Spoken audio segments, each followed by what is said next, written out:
Bismillahirrahmanirrahim. Assalamualaikum warahmatullahi wabarakatuh. Alhamdulillah wassalatu wassalamu ala rasulillah wa ala alihi wa sahbihi wa man wala. Masih berjumpa lagi dengan saya, masih sebagai mahasiswa semester 3 PJJ PAI Universitas Islam Negeri Syekh Nurjati, Cirebon.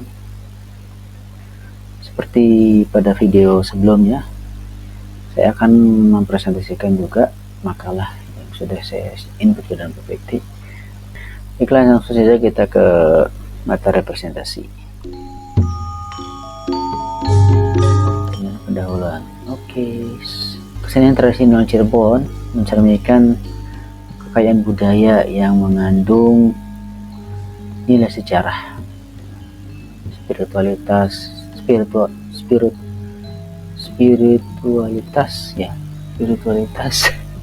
dan kearifan lokal. Itu diantaranya ada tari topeng, kemudian tari sintren, kemudian kesenian bray, dan juga ada tari ronggeng bugis. Tari topeng itu adalah tari menampilkan kisah-kisah yang penuh makna, disampaikan oleh penari yang gerakannya menggunakan topeng yang berwarna-warni. Di samping itu ada tari sintren, yaitu sudah saya sebutkan tadi, yaitu pertunjukan yang memadukan unsur mistis dan hiburan, di mana penari dalam keadaan setengah sadar melakukan tarian yang diiringi musik tradisional. Ada pula tari bray, yaitu seni tari yang identik dengan nuansa sakral dan sering ditampilkan dalam upacara adat atau keagamaan.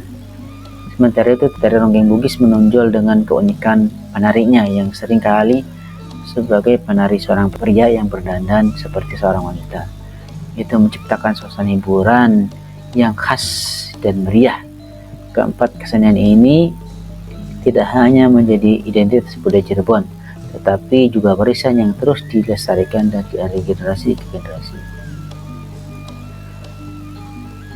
Latar belakang presentasi kali ini adalah yaitu Cirebon memiliki kekayaan budaya yang tercermin dalam berbagai kesenian tradisional seperti yang sudah saya sebutkan tadi. Itu ada tari topeng, tari sintren, tari bray, dan ronggeng bugis. Kesenian ini tidak hanya berfungsi sebagai hiburan, tetapi juga sarana penyampaian nilai-nilai moral, spiritual, dan sejarah. Namun di tengah arus modernisasi yang kuat ini, apresiasi terhadap kesenian tradisional mulai berkurang, terutama di kalangan generasi muda. Oleh karena itu, presentasi ini bertujuan untuk memperkenalkan kembali keunikan dan pentingnya kesenian tradisional Cirebon agar tetap lestari dan dihargai. Berikutnya, tujuannya adalah mengenalkan kesenian tradisional Cirebon. Tentunya itu memberikan pemahaman yang lebih mendalam kepada para generasi muda tentang kesenian tradisional Cirebon, seperti tari topeng, tari sintren, tari bray, dan tari ronggeng bugis, serta menyampaikan makna filosofis dan nilai budaya yang terkandung dalam kesenian tersebut. Yang kedua, itu meningkatkan apresiasi budaya dengan membangkitkan rasa kebanggaan dan apresiasi masyarakat, terutama generasi muda, generasi Gen Z ini, terhadap warisan budaya lokal Cirebon agar tidak tergerus oleh budaya modern. Yang ketiga adalah mendorong pelestarian. Tentunya kesenian ini menginspirasi berbagai pihak, termasuk pemerintah seni, dan masyarakat umum untuk ikut serta dalam upaya pelestarian dan pengembangan kesenian tradisional Cirebon. Yang keempat adalah memperkuat identitas budaya, menegaskan peran penting kesenian tradisional dalam menjaga identitas budaya Cirebon sebagai salah satu pusat kebudayaan di Indonesia.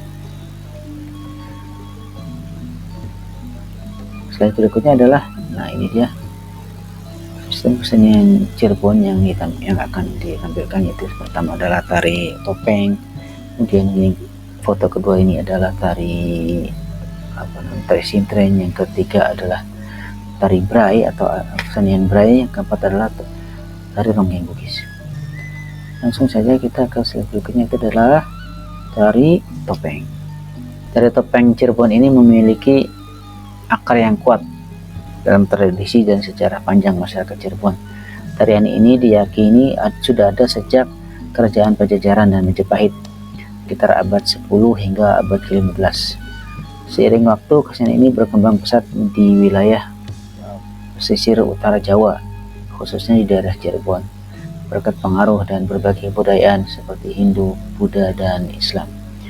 Awal mulanya pertunjukan tari topeng ini hanya ada dilakukan di lingkungan keraton saja, tetapi Sunan Gunung Jati atau Syekh Syarif Hidayatullah sebagai pendiri Kesultanan Cirebon ini menggunakan tarian ini sebagai media dakwah untuk menyebarkan ajaran agama Islam dengan menyiapkan nilai-nilai moral dan spiritual dalam pertunjukan melalui cerita-cerita epik seperti Panji, Ramayana, dan Mahabharata.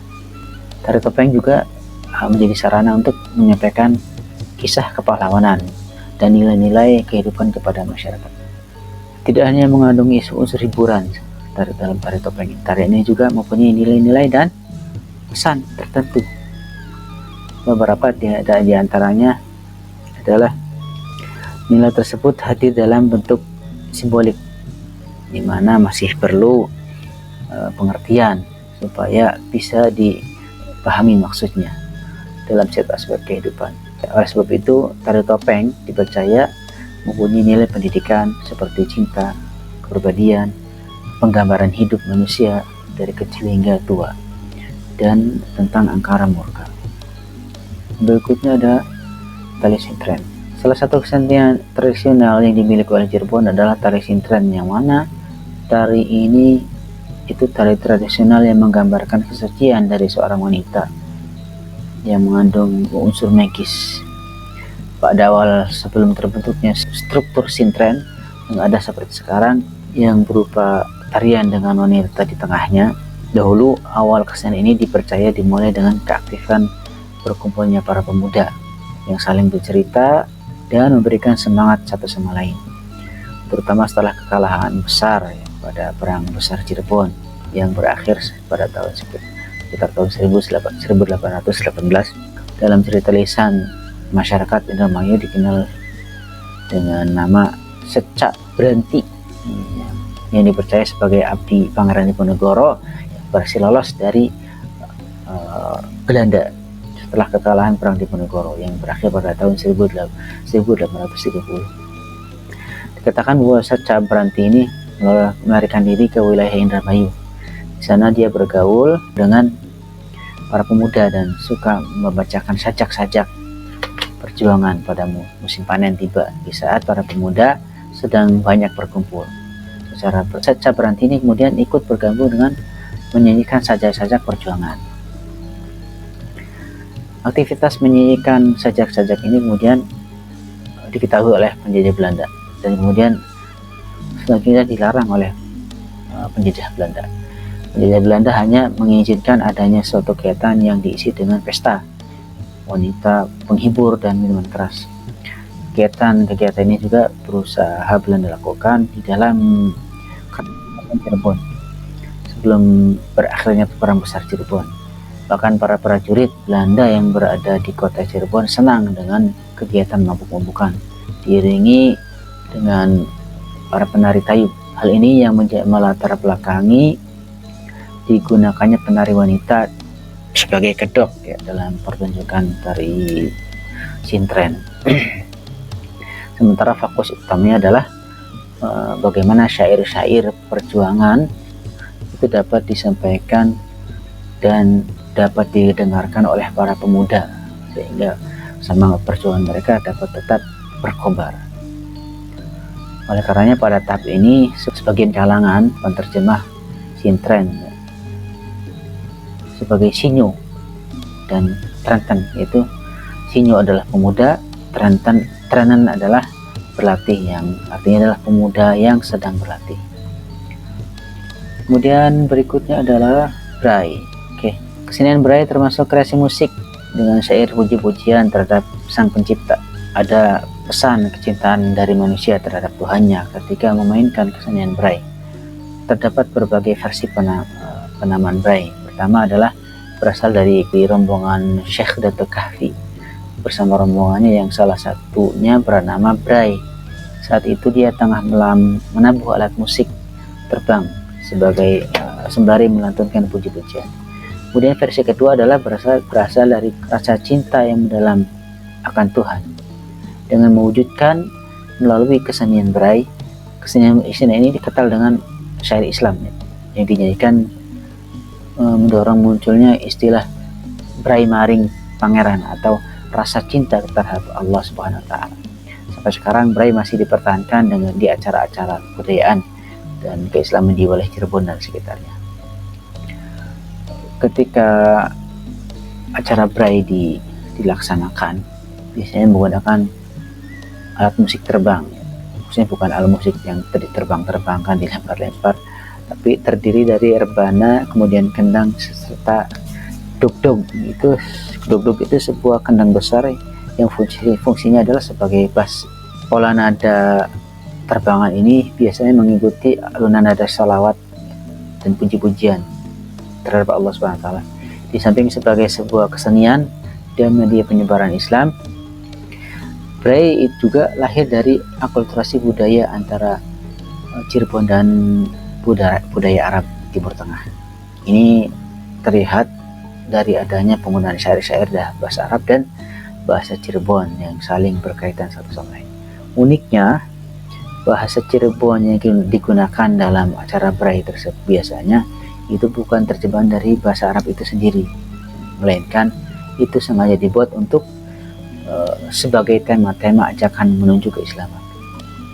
Saat ini tari Bray itu menjadi salah satu kesenian tradisional khas Cirebon yang erat kaitannya dengan tradisi keagamaan dan ritual masyarakat setempat, dengan pengaruh kuat dan nilai-nilai Islam yang diperkenalkan oleh Syekh Syarif Hidayatullah atau Sunan Gunung Jati. Seiring berjalannya waktu, tari Bray berkembang dari fungsi ritual menjadi seni pertunjukan yang ditampilkan dalam acara kebudayaan dan perayaan masyarakat. Meskipun sebenarnya jarang dipentaskan, tetapi tetap menjadi bagian penting dalam identitas budaya Cirebon yang diwariskan dari generasi ke generasi untuk menjaga nilai-nilai spiritual dan tradisi lokal. Kemudian berikutnya ada tari Ronggeng Bugis. Ronggeng Bugis ini adalah tari ronggeng yang berasal dari Bugis. Itu satu daerah di daerah Sulawesi Selatan. Nah, keberadaan Ronggeng Bugis ini berawal dari Sunan Gunung Jati pada tahun 1142 Masehi menyatakan kemerdekaan negara Cirebon yang terlepas dari kekuasaan Maharaja Pakuan Pajajaran. Pada saat itu negara Cirebon memiliki pasukan telik sandi, yaitu prajurit Sandi Yuda yang melakukan kegiatan spionasi atau mata-mata di wilayah Pajajaran untuk mengetahui reaksi dari pernyataan kedaulatan negara Islam Cirebon. Pasukan tersebut merupakan yang anggotanya terdiri di atas orang-orang yang berani, bermental kuat, serta pandai menyamar. Menurut sumber tradisi lisan, dalam perjalanan waktu yang panjang, kerajaan Cirebon itu dibantu prajurit-prajurit Bugis dalam waktu yang cukup lama, telah menyebabkan mereka membentuk komunitas lengkap dengan budaya asal mereka, yaitu asal Bugis. Secara umum kata ronggeng itu adalah artinya penari wanita atau tandak atau primadona sebagai teman menari, misalnya pada Tayuban. Bugis itu sebenarnya nama sebuah tempat yang sekarang dikenal dengan kata Makassar. Makassar itu sebenarnya Bugis itu kan Makassar. Dengan demikian pengertian ronggeng Bugis adalah tarian yang berasal dari Bugis, dari Makassar.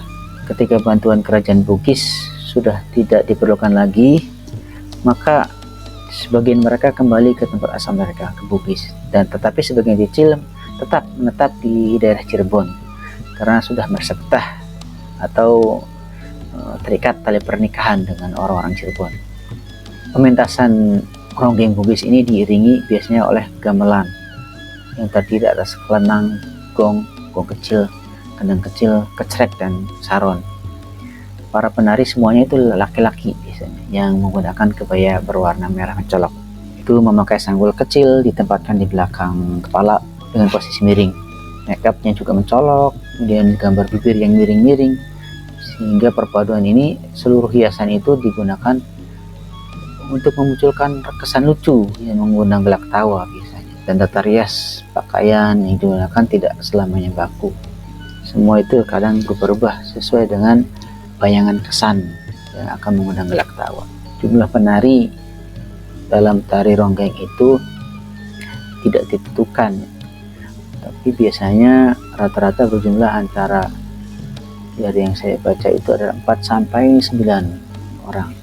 Jumlah penari sebenarnya disesuaikan dengan luas arena, karena rata-rata memerlukan area yang cukup luas. Ini dilakukan karena dilakukan dengan gerakan lincah, penuh atraktif, dan dilakukan oleh beberapa penari. Oke, kesimpulannya adalah tari topeng, tari sintren, berai, dan tari ronggeng bugis adalah warisan seni tradisional Cirebon yang mencerminkan kekayaan budaya, sejarah, dan nilai-nilai spiritual masyarakat setempat. Tari topeng menyampaikan pesan moral melalui karakter topeng yang beragam. Sintren menggabungkan elemen mistis dan hiburan. Tari berai menonjolkan kesakralan dalam upacara adat, sementara ronggeng bugis menghadirkan hiburan dengan keunikan para gender dalam tariannya beserta sejarah yang menakjubkan di dalamnya. Keempat, kesenian ini tidak hanya menjadi sarana hiburan tetapi juga media pelestarian nilai-nilai budaya dan spiritual. Meskipun menghadapi tantangan dari perkembangan zaman, mereka, yaitu kesenian tersebut, tetap memiliki peran yang penting dalam menjaga identitas dan kearifan lokal Cirebon. Pelestarian dan apresiasi terhadap kesenian ini perlu terus didorong agar generasi mendatang dapat merasakan dan memahami kekayaan budaya yang dimiliki. Terima kasih. Kawan-kawan sekalian, mudah-mudahan apa yang saya sampaikan dapat dimengerti dan menambah wawasan untuk kita semua. Dan saya akhiri saja presentasi kali ini. Akhirul kalam, wabillahi taufiq wal hidayah. Wassalamualaikum warahmatullahi wabarakatuh.